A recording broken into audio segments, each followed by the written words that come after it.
মাবুদ আপনি হলেন কাদিরে কুদরত, আপনি ক্ষমতার উপরে ক্ষমতা রাখেন, সমস্ত জিনিসের উপরে আপনি ক্ষমতাবান, আপনার কুদরত আলাদা জিনিস। মাবুদ আপনি নিজে একবার আপনার নজর দিয়ে আমার বডির দিকে তাকিয়ে দেখেন, আমি কি আপনার নবীকে সঙ্গে আনতে পেরেছি কি পারি নাই? এটা হলো আপনার নবীর, এটাকে আমি সঙ্গে রেখে দিয়েছি। অতএব আপনি বলেন নবীকে আমি সঙ্গে এনেছি কি আনি নাই? আল্লাহ হাসবেন। এবং মা বোনেদের তো দাড়ি নাই, তাহলে মা বোনেরা কি বলবে? যারা রসুলের সুন্নতকে পুঙ্খানুপুঙ্খানুভাবে মেনেছে, ডান হাতে পানি পান করেছে, 3 শ্বাসে পান করেছে, বিসমিল্লাহ বলে পান করেছে, আলহামদুলিল্লাহ বলে শেষ করেছে, বসে পান করেছে, দেখে পান করেছে, 6 সুন্নতকে যে মেনেছে, তার মানে খাওয়াতে উঠাতে বসাতে যে রসুলের সুন্নতগুলোকে ফলো করেছে, ওর বডিতে বোঝা যাবে এই লোকটা আমার নবীকে সঙ্গে করে এনেছে। এরপরে আল্লাহ বলবে, গোলাম রে, আমি যে তোকে বলেছি ওয়াসশুহাদা, তুই যে পৃথিবীর বুকে আমল করেছিস, তো সাক্ষীটা আমার কাছে নিয়ে আয়। সাক্ষী না আনলে তো হবে না, আমি কেমন করে তোর বিচার করব? তখন ওই লোক আবার মুখ খুলে বলবেন, আল্লাহ আপনি তো কোরআনের ভিতরে বলেছেন বিসমিল্লাহির রহমানির রহিম, সীমাহুম ফি উজুহিহিম মিন আসারিস সুজুদ। উজুর জায়গাগুলো নূরে ঝকমক করছে, হাঁটুগুলো ঘাঁটা পড়ে গেছে, কপালটা কালো হয়ে গেছে, এইগুলো নূরে ঝকমক করবে। আমার রবকে গোলাম বলবে, আল্লাহ এগুলো হলো আমার আমলের সাক্ষী। আপনি তো কোরআনে বলেছেন সীমাহুম ফি উজুহিহিম মিন আসারিস সুজুদ, তাদের সিজদার জায়গাগুলো কালো হয়ে থাকবে, এটাই তাদের জন্য আমলের সাক্ষী হবে। বন্ধুরে, যে লোকটা নামাজ পড়লো না, নিজের বডিকে তৈরি করলো না রসুলের মতো করে, নামাজ পড়লো না, যে সাক্ষী নিল না, ওই কঠিন কিয়ামতের দিনে আল্লাহর কাছে গিয়ে কি কথা সে বলবি?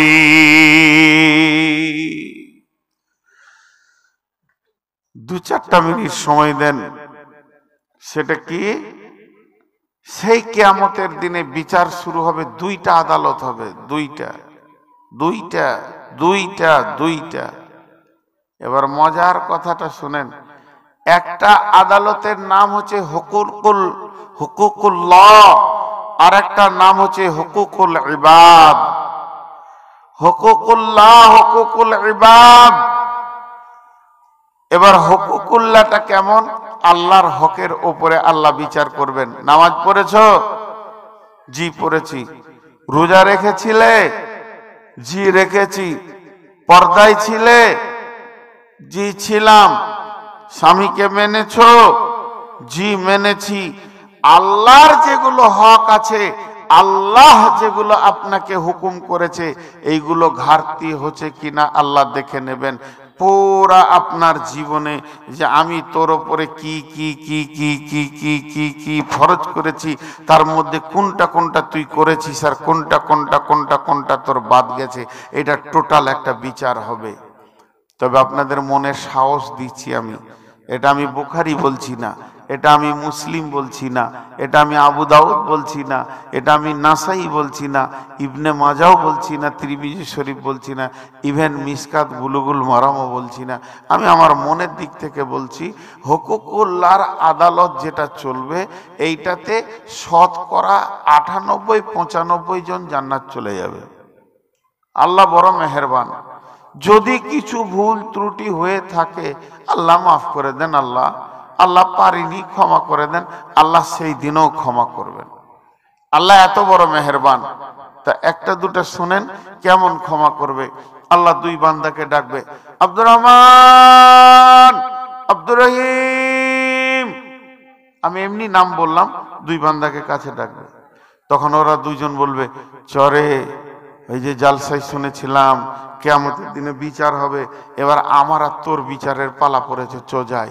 যেই আল্লাহর কাছে পৌঁছাবে, আল্লাহ প্রথমেই বলবে তোরা দুজন জাহান্নাম চলে যা। জিজ্ঞাসাও করলে না যে নামাজ পড়েছিস কিনা, কি করেছিস কিনা, তোরা দুইজন জাহান্নাম যা। বাস, এর নাম বিচার, এর নাম নেকি বদি ওজন, এর নাম হিসাব।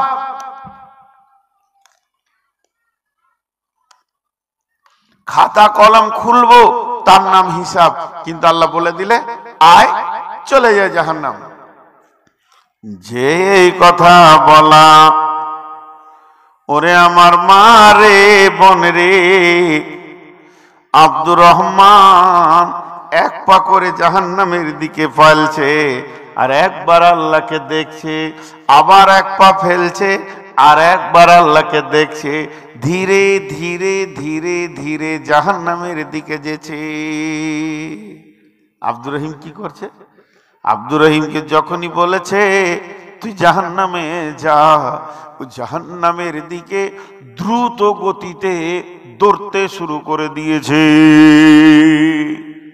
দ্রুত হাই স্পিডে দৌড়ছে। আল্লাহ বললেন ফেরেশতাদেরকে দুইজনকে ধরে নিয়ে আয়।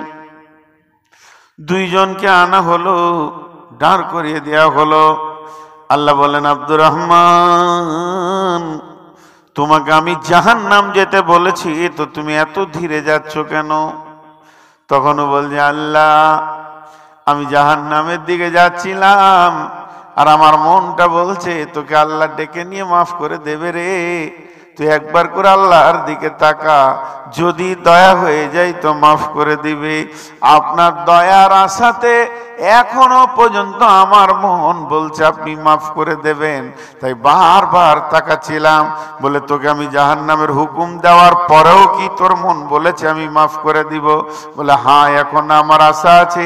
আপনিই তো কোরআনে বলেছেন লা তাকনাতু মির রাহমাতিল্লাহ, আল্লাহর দয়া থেকে নিজেকে নৈরাশ করিও না। আমি জাহান্নাম গেলেও শুধু আপনার দয়ার অপেক্ষায় যেতাম, অতএব আমি বারবার আপনার দিকে দেখছিলাম। আল্লাহ বলবে দাঁড়া। এবার আব্দুর রহিমকে বলবে জাহান্নাম ভালো জায়গা না খারাপ জায়গা? বলে খারাপ জায়গা। জাহান্নামে আগুন দাও দাও করে জ্বলছে, জাহান্নামীদের খাবার আলাদা, নানা রকম কথা আব্দুর রহিম বলে ফেলবেন। তখন আল্লাহ বলবে তুই যে জাহান্নামের দিকে দৌড়ছিলি দ্রুত গতিতে কেন? তখন আল্লাহকে আব্দুর রহিম বলবে মাবুদ রে, তোমাকে মানিনি, তোমার দিন মানিনি, ভালো কাজ জীবনে করিনি, এর জন্য জাহান্নাম যেছিলাম। কিন্তু যখন আপনি হুকুম করে দিলেন আব্দুর রহিম জাহান্নাম যা, তখন আমি গতিটা আরো বাড়িয়ে নিলাম, এই জন্য যে যাতে করে আমি তাড়াতাড়ি জাহান্নামে ঢুকে যাই।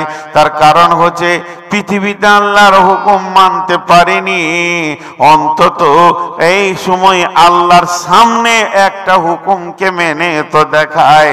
আমার এটাও তো আল্লাহ, আপনার উপরে আমার একটা ছিল যে আমি জাহান্নাম গেলেও জাহান্নামের ভিতরে বলবো আমি আল্লাহর হুকুম নিয়ে জাহান্নামে এসেছি, আমি আল্লাহর হুকুমকে একটা মেনে দেখিয়েছি।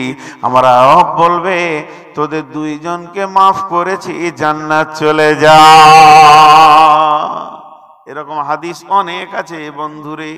একজন কিয়ামতের মাঠে মাটি মাখবে গোটা গায়ে, গোটা গায়ে মাটি মাখবে আর চিৎকার করবে, এত জোর চিৎকার করবে ময়দানকে তোলপাড় লাগিয়ে দেবে। খালি বলবে আমি হালাক হয়ে গেলাম, আমি শেষ হয়ে গেলাম, আমি শেষ, আমি শেষ, আমি শেষ। কেমন আছো? আমাকে একটা নেকি দাও। আল্লাহ আমাকে জান্নাতের ফয়সালা দিবে, একটা নেকির জন্য জাহান্নাম আমি শেষ, আমি শেষ।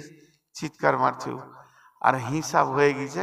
জাহান্নামে সব লাইন দিয়ে ঢুকছে, ওই জাহান্নামের লাইনে একজন দাঁড়িয়েছে, ওকে ডাকছে, এই চিল্লাস না, এদিকে আয়, আয় আমার দিকে আয়। ই তখন বললো তোর কাছে যে কি হবে, তুই তো জাহান্নাম ঢুকবি, ফয়সালা হয়ে গেছে। আয় তোকে ডাকছি, আয় আমার কাছে আয়। কি হয়েছে তোর? বলে আমার একটা নেকি নাই রে ভাই, এর জন্য জাহান্নাম। বলে আমার তো সবই গোনা, খালি একটা নেকি, এতে জাহান্নাম দিয়েছি। যাও, কি করবো, নসিবে আছে, জীবনে ভালো কাজ করিনি, তো একটা কাজ কর, তুই আমার নেকিটা নিয়ে চলে যা। নেকিটা পেয়ে ও যে খুশি হবে, আল্লাহ ফাইসালা দেন। আল্লাহ জানে না কে দিয়েছে, কোথা দিয়েছে, নেকি দিয়েছে, সব খবর আল্লাহ কাছে। তারপর আল্লাহ জিজ্ঞেস করবে, তোকে নেকি কে দিলে রে? আজকের দিনে সে আবার কত বড় দাতা রে, আমার কাছে কি নেকির অভাব ছিল, আমি একটা দিয়ে তোকে জান্নাত দিতে পারতাম না? ধরিলেই তো তাকে এবারই ধরবে, ওই জাহান্নামের মুখে ঢুকতে বলে, এই শোন শোন শোন, তোকে আল্লাহ ডেকেছে। বলে লাভ নাই, লাভ নাই। বলে তোকে ডেকেছে, লাভ আছে না লস আছে, চল আল্লাহর কাছে। ধরে নিয়ে যাবে। রব্বুল আলামিন বলবে, তুমি কি নেকি দিয়েছো? বলে জি হ্যাঁ রব্বুল আলামিন, আমি নেকি দিয়ে দিয়েছি। বলে তুমি আজকের দিনে দান করেছো গোলাম রে, এটা তো দান করার দিন নয়, মানুষ নিজেকে নিয়ে নাফসি নাফসি নাফসি নাফসি করছে, আর তুমি আজকের দিনে দান করেছো। কেন তুমি দান করলে বলো? বলবে আল্লাহ নেকিটা থাকলেও আমি জাহান্নাম, আর নেকিটা না থাকলেও আমি জাহান্নাম। তবে আমি দেখে নিলাম আমার একটা ভাই যদি জান্নাতে যাই তো যাক, আল্লাহ সবই জানেন, তারপরও প্রশ্নগুলো করবেন। এরপরে আমার রব বলবেন, গোলাম আমার মান সম্মান ইজ্জত বলে আছে, তুমি যদি আজকের দিনে কঠিন দিনে পেরেশানির দিনে একটা নেকি দান করতে পারো, তো আমি এত বড় রব তোমাকে কেন মাফ করতে পারবো না? আমি তোমাকেও মাফ করে দিয়েছি, দুজনেই জান্নাতে যাও।